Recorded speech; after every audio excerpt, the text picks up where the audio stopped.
Friends, welcome to my channel. ಇದು Rashmi's vlogs. ಗೆಜ್ಜೆ ನೋಡ್ತಿದ್ದೀರಲ್ವಾ, ಎಷ್ಟು ಕಪ್ಪಾಗಿದೆ. ಈ ಕಪ್ಪಾಗಿರೋ ಗೆಜ್ಜೆ ಇವತ್ತೊಂದು ಟಿಪ್ಸ್ ಕೊಡ್ತೀನಿ.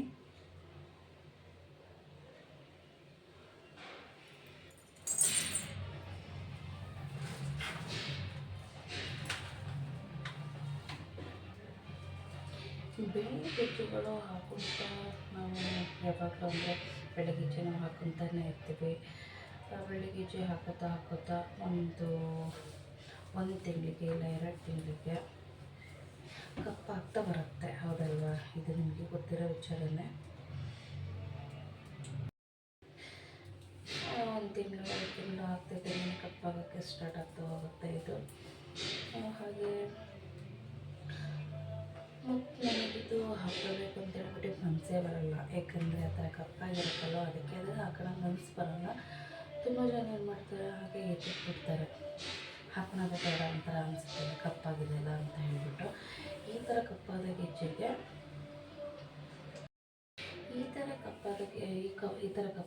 ಗೆಜ್ಜೆಗೆ ಹಾಕೊಳ್ಳೋಕ್ಕೆ ಯಾರಿಗೆ ತಾನೇ ಮನಸ್ಸು ಬರುತ್ತೆ ಅಲ್ವಾ? ಯಾರಿಗೂ ಮನಸ್ಸು ಬರೋಲ್ಲ. ಅದಕ್ಕೆ ಇವತ್ತು ಒಂದಿನ ಸೂಪರ್ ಆದಂಥ ಮೆಥಡ್ ಹೇಳ್ತೀನಿ. ಬೆಳ್ಳಿ ಗೆಜ್ಜೆ ಪಾಲಿಷ್ಗೆ ಕೊಡ್ತಾರೆ ಎಲ್ಲರೂ. ಬೆಳ್ಳಿ ಗೆಜ್ಜೆ ಕಪ್ಪಾಯಿತು ಅಂದರೆ ಸ್ವಲ್ಪ ಪಾಲಿಷ್ ಮಾಡಿ ಕೊಡ್ತಾರೆ. ಸುಮ್ಮನೆ ಎಕ್ಸ್ಟ್ರಾ ದುಡ್ಡು ಕೊಡಬೇಕಾಗುತ್ತೆ ಎಲ್ಲ ಫ್ರೆಂಡ್ಸ್.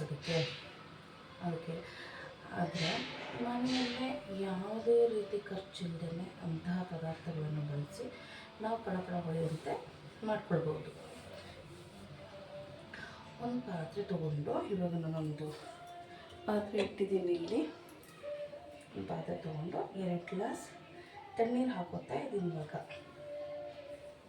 ಈಗ 2 ಗ್ಲಾಸ್ ತಣ್ಣೀರು ಹಾಕೋತಾ ಇದ್ದೀನಿ. ಅಂತ ಇದೆಯಾ?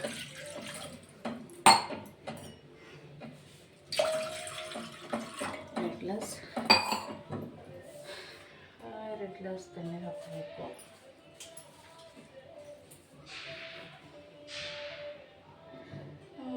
ಆದಷ್ಟು ಕುಡಿಯೋ ನೀರನ್ನೇ ಹಾಕ್ಕೊಳ್ಳಿ.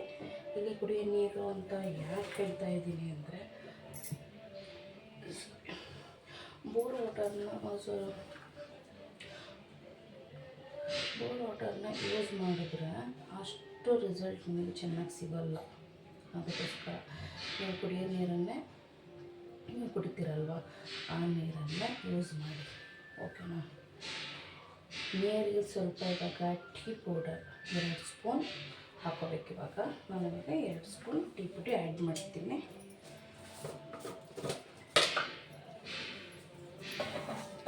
ಟೀ ಪೌಡರ್ ಆ್ಯಡ್ ಮಾಡ್ತಾ ಇದ್ದೀನಿ, 2 ಸ್ಪೂನ್.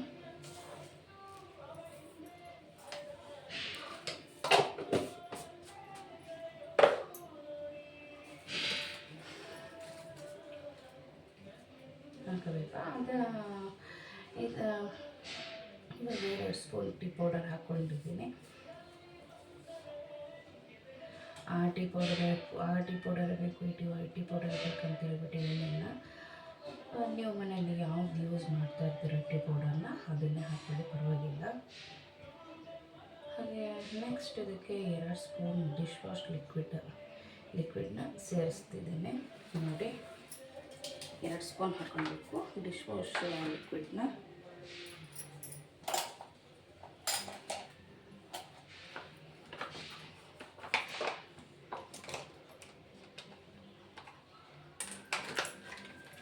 ಕಾಣ್ತಾ ಇದೆಯಾ? 2 ಸ್ಪೂನ್ ಹಾಕ್ಕೋಬೇಕು ಇದಕ್ಕೀಗ.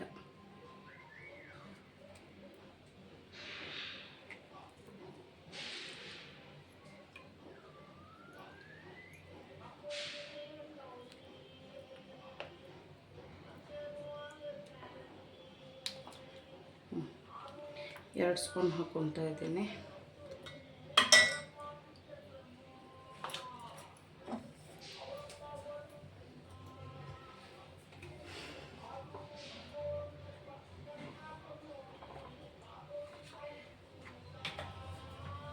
ಎರಡು ಸ್ಪೂನ್ ಇವಾಗ ಡಿಶ್ ವಾಶ್ ಲಿಕ್ವಿಡ್ ಹಾಕ್ಕೊಂಡಿದ್ದೀನಿ ಇವಾಗ ಇದಕ್ಕೆ.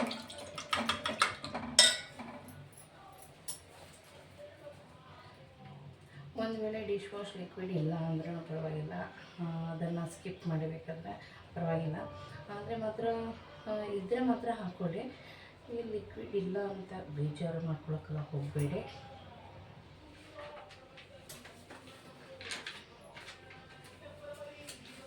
ನೀವು ಡೈಲಿ ಯೂಸ್ ಮಾಡ್ತಿರಲ್ಲ ತಲೆಗೆ ಶ್ಯಾಂಪು, ಅದನ್ನೇ 1-2 ಸ್ಪೂನ್ ಹಾಕ್ಕೊಳ್ಳಿ.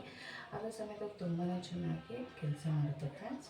ನೆಕ್ಸ್ಟ್ ಇದಕ್ಕೆ ಸೂಪರ್ ಆಗಿರುವಂತಹ ಪದಾರ್ಥ ಸೇರಿಸೋಣ. ಅದು ಯಾವುದು ಅಂದರೆ ಲಿಂಬೆಹಣ್ಣು. ಲಿಂಬೆಹಣ್ಣಂತೂ ಎಷ್ಟು ಬಿಳಿ ಸಾಮಾನನ್ನ ಕ್ಲೀನ್ ಮಾಡುತ್ತೆ ಅಂದರೆ ಚೆನ್ನಾಗಿ ಕ್ಲೀನ್ ಮಾಡುತ್ತೆ ಫ್ರೆಂಡ್ಸ್.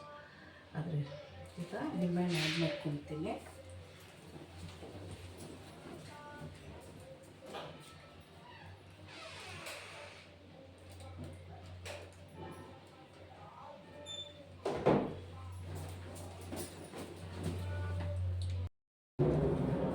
ಫ್ರೆಂಡ್ಸ್ ಇವಾಗ ಲಿಂಬೆಹಣ್ಣು ಆ್ಯಡ್ ಮಾಡ್ತಾ ಇದ್ದೀನಿ.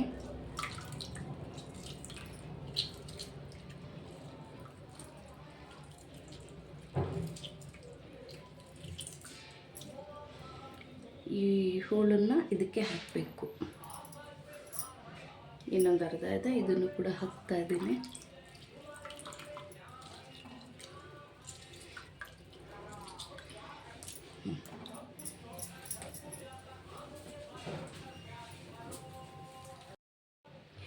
ಲಿಂಬೆಹಣ್ಣಂತೂ ಎಷ್ಟು ಬಿಳಿ ಸಾಮಾನ್ಯ ಕ್ಲೀನ್ ಮಾಡುತ್ತೆ ಅಂದರೆ ಚೆನ್ನಾಗಿ ಕ್ಲೀನ್ ಮಾಡುತ್ತೆ ಫ್ರೆಂಡ್ಸ್. ಅದ್ರ ಜೊತೆ ಟೀ ಪೌಡರು ಜೊತೆಗೆ ಡಿಶ್ ವಾಶ್ ಲಿಕ್ವಿಡ್ ಜೊತೆಗೆ ಮತ್ತು ಇದನ್ನಿಷ್ಟನ್ನು ನಾನು ಸೇರಿಸಿದ್ದೀನಿ. ಇವಾಗ ಇದಿಷ್ಟನ್ನು ಸೇರಿಸ್ತಾ ಏನಾಗುತ್ತೆ ಅಂದರೆ ಇದಿಷ್ಟನ್ನು ಜೊತೆಗೆ ಸೇರಿಸಿದಾಗ ಬೆಳ್ಳಿಯನ್ನು ಫಲಫಲವಾಗಿ ಹೊಳೆಯಂತೆ ಮಾಡ್ತದೆ ಫ್ರೆಂಡ್ಸ್ ಇದಿಷ್ಟು ಐಟಮ್ಮ. ಹಾಗೆ ಇವಾಗ 1 ಇಡೀ ನಿಂಬೆಹಣ್ಣನ್ನು ಹಿಂಡ್ಬಿಟ್ಟು ಲಿಂಬೆಹಣ್ಣಿನ ಹೋಳನ್ನು ಸಮೇತ ನಾನು ಇವಾಗ ಹಾಕಿದ್ದೀನಿ, ಆಯಿತಾ. ಈಗ ಲಿಂಬೆಹಣ್ಣು ಹಿಂಡಿರೋದು ಹೋಳು ಸಮೇತನೂ ನಾನು ಅದಕ್ಕೇ ಹಾಕಿದ್ದೀನಿ, ಪಾತ್ರೆ ಹಾಕಿದ್ದೀನಿ. ಇದಕ್ಕೆ ಇವಾಗ ನಮ್ಮ ಕಪ್ಪಾಗಿರೋ ಗೆಜ್ಜೆ ಹಾಕೋಣ ಫ್ರೆಂಡ್ಸ್.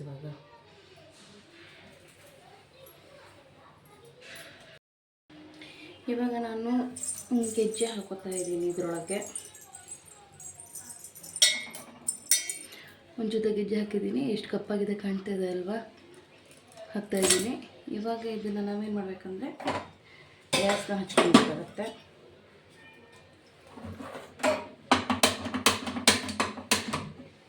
ಗ್ಯಾಸ್ ಇವಾಗ ಸಿಮ್ಮಲ್ಲಿ ಇಟ್ಕೊಳ್ಬೇಕು ನಾವು.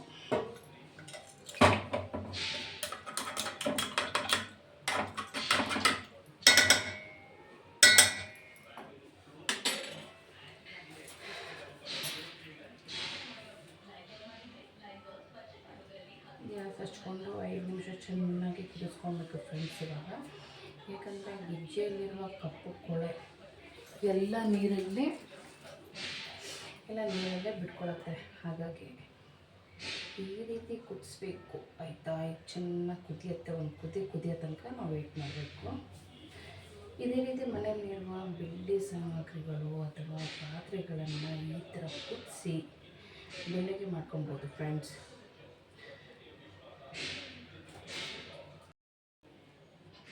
ನೋಡಿ ಫ್ರೆಂಡ್ಸ್, ಇವಾಗ ಕುದಿತಾ ಇವಾಗ 2 ನಿಮಿಷ ಆಗಿದೆ. ಇವಾಗ ಅಷ್ಟು ಬೇಗನೆ ಗೆಜ್ಜೆ ಬೆಳ್ಳಗಾಗಿರೋದು ಕಾಣ್ತಾ ಇದೆ. ಕಪ್ಪೆಲ್ಲ ಅಷ್ಟು ಚೆನ್ನಾಗಿ ಕರಗಿಬಿಡುತ್ತೆ ಫ್ರೆಂಡ್ಸ್ ಇದು. ಹಾಗೆ ಅಷ್ಟು ಚೆನ್ನಾಗಿ ಕೆಲಸ ಮಾಡುತ್ತೆ ಕೂಡ ಇದು. ಹೀಗೆ ನಾನು ಒಂದು ಜೊತೆ ಗೆಜ್ಜೆ ಹಾಕಿದ್ದೀನಿ, ಆದರೆ ನೀವು ಸುಮಾರು ಗೆಜ್ಜೆ ಹಾಕೋಬೋದು. ಹಾಗೆಯೇ ಕೆಲವು ಬೆಳ್ಳಿ ಕಾಲು ಉಂಗುರ, ಬೆಳ್ಳಿ ಉಂಗುರನೂ ಹಾಕೊಳ್ಬೋದು. ಅದ್ರ ಜೊತೆಗೆ ಬೇರೆ ಯಾವ್ದಾರ ಬೆಳ್ಳಿ ಐಟಮ್ಸ್ ಕೂಡ ನೀವು ಹಾಕೊಳ್ಬೋದು.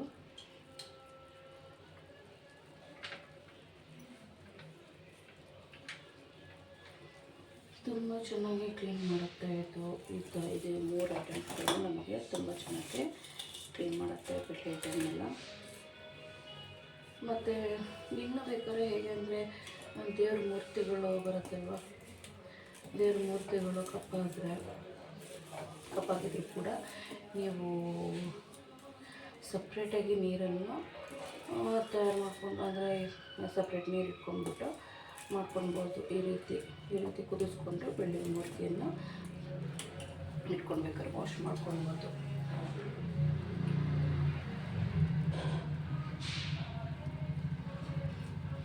ಹಾಗೆ ದೇವ್ರ ಮೂರ್ತಿಗಳನ್ನು ನಿಮಗೆ ಇಷ್ಟ ಇದ್ದರೆ ಈ ಥರ ಮಾಡಿ, ಇಲ್ಲ ಅಂದರೆ ಬೇಡ, ನಿಮ್ಮ ಇಷ್ಟ. ನಿಮ್ಗೆ ಇಷ್ಟ ಇದ್ದರೆ ಈ ಥರ ಮಾಡ್ಕೊಳ್ಬೋದು, ಇಲ್ಲಾಂದರೆ ಬೇಡ ಫ್ರೆಂಡ್ಸ್. ಓಕೆನಾ? ಈಗ ನೋಡ್ತಾ ಇದ್ದೀರಲ್ವ, ಚೆನ್ನಾಗಿ ಕುದಿಸ್ಬೇಕು. ಒಂದು ಕುದಿ ಬರ್ತಾ ಇದ್ದಂಗೆ ಎಲ್ಲ ಕೊಳ ಬಿಡ್ತಾ ಬರುತ್ತೆ ಇದು. ಹಾಗೆಯೇ ನೋಡ್ತಾ ಇದ್ದೀರಲ್ವ, ಗೆಡ್ಡೆ ಎಷ್ಟು ಇವಾಗ ಬೆಳ್ಳಕ್ಕೆ ಬರ್ತಾ ಇದೆ ಅಂತ ಹೇಳ್ಬಿಟ್ಟು ಇದನ್ನು ನಾವು ಕಾಣ್ತಾ ಇದೆ ಅಲ್ವ, ಇದನ್ನು ನಾವು ಸಿಮ್ಮಲ್ಲಿ ಇಟ್ಟು ಒಂದು ಕುದಿ ಚೆನ್ನಾಗಿ ಕುದಿಸ್ಕೋಬೇಕು. ಅಲ್ಲೇ ಚೆಂದ ಕುದ್ದು ಅಲ್ಲೇ ಕಿಚ್ಚು ಬೆಳಗಾಗುತ್ತೆ ಫ್ರೆಂಡ್ಸ್. ಹಾಗೆ ಮತ್ತು ನೀವು ಆನ್ ಮಾಡಿಬಿಟ್ಟು ಸ್ಟವ್ನ ಆನ್ ಮಾಡಿಬಿಟ್ಟು ಎಲ್ಲ ಹೋಗಿ ನಿಂತ್ಕೊಳೋದಲ್ಲ. ಗಂಟೆಗಟ್ಟಲೆ ಇದನ್ನು ಬಿಸಿ ಮಾಡಿದ್ರೆ ಒಂದು ಕುದಿ ಇಳಿಸ್ಕೊಂಡ್ಬಿಡಬೇಕು. ಗಂಟೆಗಟ್ಟಲೆ ಬಿಸಿ ಮಾಡ್ಕೊತ ಕುತ್ಕೊಳೋದಲ್ಲ. ಯಾಕಂದರೆ ಮತ್ತೆ ಬಿಳಿ ಏನಾಗುತ್ತೆ, ಕಪ್ಪಾಗ್ತಾ ಹೋಗುತ್ತೆ, ಕಪ್ಪಾಗ್ಬಿಡುತ್ತೆ. ಅಷ್ಟೋ ತನಕ ಚೆನ್ನಾಗಿ ಕುದಿಸ್ಬಿಟ್ರೆ ಮತ್ತೆ ಬೆಳ್ಳಿ ಕಪ್ಪಾಗುತ್ತೆ. ಅದಕ್ಕೋಸ್ಕರ ಒಂದು ಕುದಿ ಬರೋ ತನಕ ಸಾಕು ಅಷ್ಟೇ. ಅಲ್ಲೇ ನಿಂತ್ಕೊಂಡು ಒಂದು ಕುದಿ ಬರಬೇಕು. ಅಷ್ಟು ಮೇಲೆ ಸ್ಟವ್ ಆಫ್ ಮಾಡ್ಕೊಳ್ಳಿ.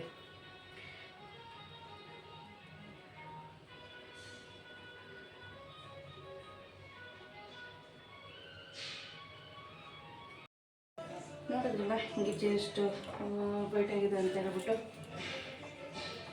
ಈಗ ಗಿಜ್ಜೆನ ತೆಗಿಯೋಣ. ಅರ್ಜೆಂಟ್ಗೆ ಎಷ್ಟು ಸಾಕು ವೈಟಾಗಿದ್ದು, ಅರ್ಜೆಂಟಿಗೆ ಇಷ್ಟು ವೈಟ್ ಆದರೆ ಸಾಕು ಫ್ರೆಂಡ್ಸ್. ಇನ್ನೇನು ಅಲ್ವಾ, ಇಷ್ಟು ವೈಟ್ ಆದರೆ ಸಾಕು. ಇನ್ನು ನೆಕ್ಸ್ಟ್ ಏನು ಮಾಡೋದು ಅಂತ ಹೇಳ್ಬಿಟ್ಟು ನಾನು ಹೇಳ್ತೀನಿ. ನೋಡಿದ್ರಲ್ಲ ಫ್ರೆಂಡ್ಸ್, ಅರ್ಜೆಂಟಿಗೆ ಇಷ್ಟು ಬೆಳಗಾದರೆ ಸಾಕು. ಇದಕ್ಕೆ ಇವಾಗ ನಾವೇನು ಮಾಡಬೇಕು ಅಂದರೆ, ಆವಾಗ ಅದರೊಳಗೆ ಎಲ್ಲಿ ಮೆಣೆ ಹಾಕಿದ್ವಲ್ಲ ಸಿಪ್ಪೆ, ಅದನ್ನು ತೊಗೊಂಡು ಚೆನ್ನಾಗಿ ಉಜ್ಜಬೇಕು.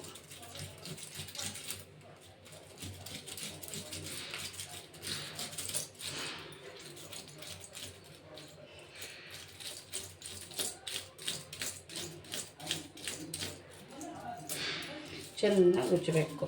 ಇಲ್ಲಿ ಮೆಣೆ ತೊಗೊಂಡ್ಬಿಟ್ಟು, ಇಲ್ಲಿ ಮೆಣ್ಣಿನ ಸಿಪ್ಪೆ ಇದೆ ಅಲ್ವಾ,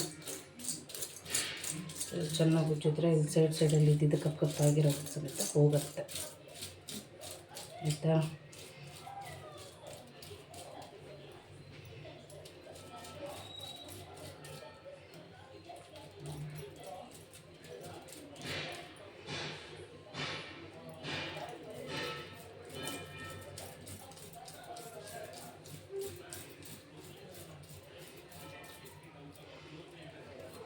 ಇನ್ನೂ ವೈಟ್ ಬೇಕು ಅಂದರೆ ಕುದಿಯೋಕ್ಕೆ ಅದೇ ಇದನ್ನು ಇದರಲ್ಲಿ ತೊಗೊಂಡ್ಬಿಟ್ಟು ಹೀಗೆ ಉಜ್ಜಿದ್ರೆ ಒಂದು ಸ್ವಲ್ಪ ಬೆಳ್ಳಗಾಗುತ್ತೆ. ಹಾಗೆ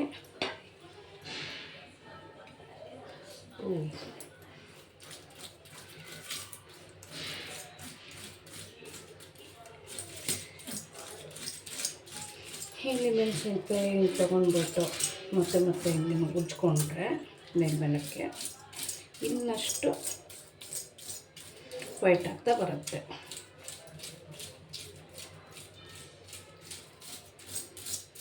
ಆಮೇಲೆ ಏನು ಮಾಡಬೇಕು ಅಂದರೆ, ಫ್ರೆಶ್ ಆದಂಥ ವಾಟ್ರಲ್ಲಿ ಇದನ್ನು ಈ ಗೆಜ್ಜೆ ಹಾಕಬೇಕಾಗತ್ತೆ. ನಾನು ವಾಟರ್ ತೊಗೊತೀನಿ ಒಂದು ಪಾತ್ರೆಯಲ್ಲಿ.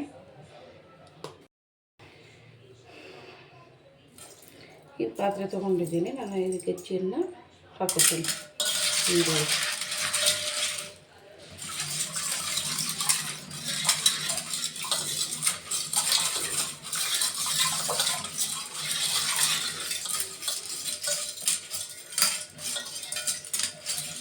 ಇದನ್ನು ನಾವೀಗ ಎರಡು ಮೂರು ಸತಿ ನೀರಲ್ಲಿ ತೊಳಿಬೇಕಾಗುತ್ತೆ, ಆಯಿತಾ? ಇದನ್ನು ನಾವು ಒಂದೆರಡು ಮೂರು ಸತಿ ವಾಶ್ ಮಾಡಲೇಬೇಕಾಗುತ್ತೆ. ಒಳ್ಳೆ ನೀರು ತೊಗೊಂಡ್ಬಿಟ್ಟು ಈಗ ನೀರೊಳಗೆ ಹಾಕಲೇಬೇಕಾಗುತ್ತೆ. ಯಾಕಂದರೆ ಅದರೊಳಗಿರೋ ಹುಳಿ ಅಂಶ ಇರುತ್ತಲ್ವ, ಅದು ನೀಟಾಗಿ ಹೋಗಬೇಕು. ಅದಕ್ಕೋಸ್ಕರ ಈಗ ನೋಡಿ ಗೆಜ್ಜೆ ಎಷ್ಟು ವೈಟಾಗಿ ಕಾಣ್ತಿದೆ, ಹೌದಾ?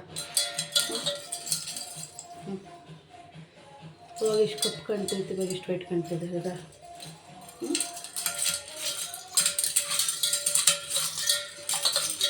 ಹೊಸದಾಗಿ ಕಂಡಂಗೆ ಕಾಣ್ತಾ ಇದೆ ಇವಾಗ.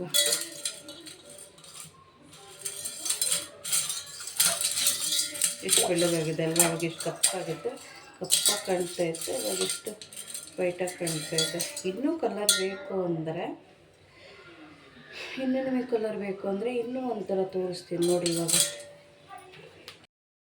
ಈಗೇನು ಮಾಡಬೇಕಂದ್ರೆ ಇದೊಂದು ಕೋಲ್ಗೇಟ್ ತೊಗೊಳೋಣ. ಇದನ್ನು ಯೂಸ್ ಮಾಡಬೇಕಾಗತ್ತೆ. ಇದನ್ನು ಸ್ವಲ್ಪ ಈಗ ನಮ್ಮದು ಹಾಳಾಗಿರೋ ಬ್ರಷ್ ಇರುತ್ತಲ್ಲ, ಥರ ಬ್ರಷ್ ತೊಗೊಂಡು ಇದಕ್ಕೆ ಸ್ವಲ್ಪ ಟೂತ್ ಪೇಸ್ಟ್ ಹಾಕ್ತಾರೆ, ಇದು ಕೋಲ್ಗೇಟ್ ಹಾಕ್ಕೊಳ್ಬೇಕಾಗತ್ತೆ. ಪೇಸ್ಟ್ನ ಇಷ್ಟು ಹಾಕ್ಕೊಳ್ಳಿ.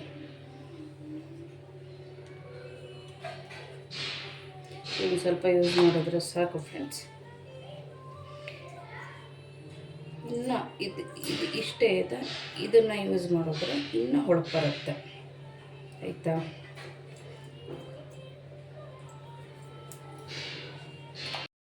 ಯಾವುದಾದ್ರೂ ಒಂದು ಹಣೆ ಬ್ರಷ್ ತೊಗೊಂಡು ಇದನ್ನು ಚೆನ್ನಾಗಿ ಬ್ರಷ್ ಮಾಡಬೇಕು. ಬ್ರಷ್ ಮಾಡಿ ಆಯಿತಾ. ಈ ಥರ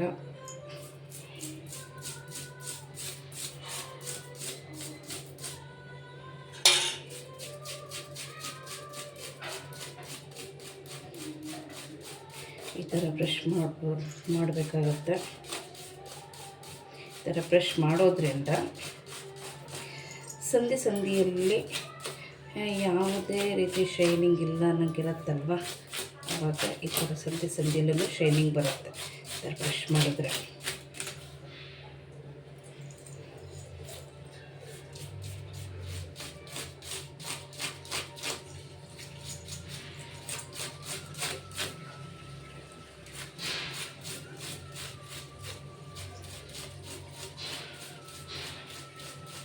ಚೆನ್ನಾಗಿ ಶೈನಿಂಗ್ ಕೊಡುತ್ತೆ ಫ್ರೆಂಡ್ಸ್ ಈ ಥರ ಬ್ರಷ್ ಮಾಡಿದ್ರೆ. ಇದನ್ನು ನಾವು ತಣ್ಣೀರೆಲ್ಲ ವಾಶ್ ಮಾಡಬೇಕಾಗುತ್ತೆ, ಬಿಸಿನೀರೆಲ್ಲ ಯೂಸ್ ಮಾಡಬಾರ್ದು.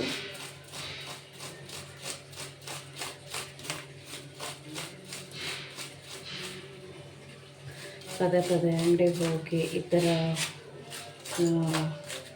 ಗೆಜ್ಜೆ ಕೊಟ್ಟು ಪಾಲಿಷ್ ಮಾಡೋದ್ರ ಬದಲು ಮನೆಯಲ್ಲೇ ನಾವು ಈ ಥರದಲ್ಲಿ ಮಾಡ್ಕೊಳ್ಬೋದು. ಆವಾಗ ನಿಮ್ಮ ಗೆಜ್ಜೆ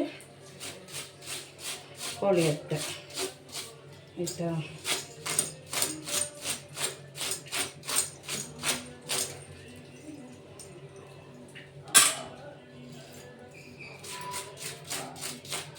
ಸುಮ್ಮನೆ ಅಂಗಡಿಗೆ ಹೋಗಿ ಅವರು ಅಷ್ಟು ಹೇಳ್ತಾರೆ ಇಷ್ಟು ಹೇಳ್ತಾರೆ ಅಂತ ಒಂದು ಸುಮ್ಮನೆ ದುಡ್ಡು ಕೊಡೋದ್ರ ಬದಲು ಮನೆಯಲ್ಲೇ ನಾವು ಈ ಥರ ಮಾಡ್ಕೊಳ್ಬೋದು. ಆವಾಗ ಗೆಜ್ಜೆ ಹೊಳೆಯುತ್ತೆ. ಈ ಥರ ಚೆನ್ನಾಗಿ ತಿಕ್ಕಿದ್ರೆ ಸಂದಿಲಿರೋ ಗಲೀಜು ಕೂಡ ಹೋಗುತ್ತೆ, ಆ ಹುಳಿ ಅಂಶನೂ ಹೋಗುತ್ತೆ, ಸಂದಿಲ್ಲೂ ಕೂಡ ಶೈನಿಂಗ್ ಬರುತ್ತೆ. ಇವತ್ತು ಸಂಡೇ ಫ್ರೆಂಡ್ಸ್, ನಾನು ಮಾತಾಡ್ತಿರೋದು ನಿಮಗೆ ಜ್ವರ ಕೇಳುತ್ತೋ ಇಲ್ಲ ಗೊತ್ತಿಲ್ಲ, ಏಕೆಂದರೆ ತುಂಬ ಪಕ್ಕನೇ ನಮ್ಮದು ಮನೆ ಇರೋದು ಇಲ್ಲಿ. ನಾನು ವಾಯ್ಸ್ ಆ ಕಡೆ ಪಕ್ಕದಲ್ಲೆಲ್ಲ ಕೇಳುತ್ತೆ ಅಂತ ಹೇಳ್ಬಿಟ್ಟು ನಾವು ಒಂದು ಸ್ವಲ್ಪ ನಾಚಿಕೆ ಆಗುತ್ತೆ. ಸ್ವಲ್ಪ ಮೆಲ್ಲ ಮಾತಾಡ್ತಾ ಇರ್ತೀನಿ, ಯಾವಾಗಲೂ ಸ್ವಲ್ಪ ಅಡ್ಜಸ್ಟ್ ಮಾಡ್ಕೊಳ್ಳಿ ಈಗ ಫ್ರೆಂಡ್ಸ್ ಪ್ಲೀಸ್. ಓಕೆ ಫ್ರೆಂಡ್ಸ್, ಈ ವಿಡಿಯೋ ಇಷ್ಟ ಆದಲ್ಲಿ ಒಂದು ಲೈಕ್ ಮಾಡಿ, ಶೇರ್ ಮಾಡಿ. ಯಾರ್ಯಾರು ನನ್ನ ಚಾನಲ್ನ ಇನ್ನೂ ಸಬ್ಸ್ಕ್ರೈಬ್ ಆಗಿಲ್ವೋ ಅಂಥವ್ರು ನನ್ನ ಚಾನಲ್ನ ಸಬ್ಸ್ಕ್ರೈಬ್ ಮಾಡ್ಕೊಳ್ಳಿ. ಹಾಗೆ ಮುಂದಿನ ವಿಡಿಯೋದಲ್ಲಿ ಮತ್ತೆ ನಾನು ಸಿಗ್ತೀನಿ ಫ್ರೆಂಡ್ಸ್. ಅಲ್ಲಿವರೆಗೂ ನಮಸ್ಕಾರ. ಉಜ್ಜಿ ನಿಮಗೆ ತೋರಿಸ್ಲೇ ಇಲ್ಲ, ಅದಕ್ಕೆ ಮತ್ತೆ ಬಂದೆ. ಉಜ್ಜಿದ್ದೀನಿ, ಇವಾಗ ನೀರಿಗೆ ಹಾಕ್ತಾಯಿದ್ದೀನಿ. ನೀರಿಗೆ ಹಾಕಿದ್ದೀನಿ, ಇನ್ನೆರಡು ಸತಿ ವಾಶ್ ಮಾಡಿಬಿಟ್ಟು ನಿಮ್ಗೆ ತೋರಿಸ್ತೀನಿ ಫ್ರೆಂಡ್ಸ್. ಮತ್ತೆ ನೀರಿಗೆ ಹಾಕಿದ್ದೀನಿ, ನೋಡಿದ್ರಲ್ಲ ಅವಾಗ ಯಾವ ಥರ ಬಂದಿದ್ದು ಗೆಜ್ಜೆ ಅಂತ. ಇವಾಗ ನೋಡಿರಿ ಹೇಗೆ ಕಾಣ್ತಾ ಇದೆ, ಪಳ ಹೊಳಿತಾ ಇದೆ.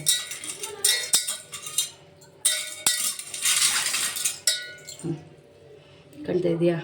ಅವಾಗ ಎಷ್ಟು ಕಪ್ ಕಾಣ್ತಿತ್ತು ಹೌದಾ? ಇವಾಗ ನೋಡಿರಿ ಎಷ್ಟು ವೈಟ್ ಕಾಣ್ತಾ ಇದೆ. ಇಷ್ಟೇ ಫ್ರೆಂಡ್ಸ್. ಓಕೆ ಫ್ರೆಂಡ್ಸ್, ನೆಕ್ಸ್ಟ್ ವಿಡಿಯೋದಲ್ಲಿ ಮತ್ತೆ ನಾನು ಸಿಗ್ತೀನಿ. ಎಲ್ಲರಿಗೂ ನಮಸ್ಕಾರ.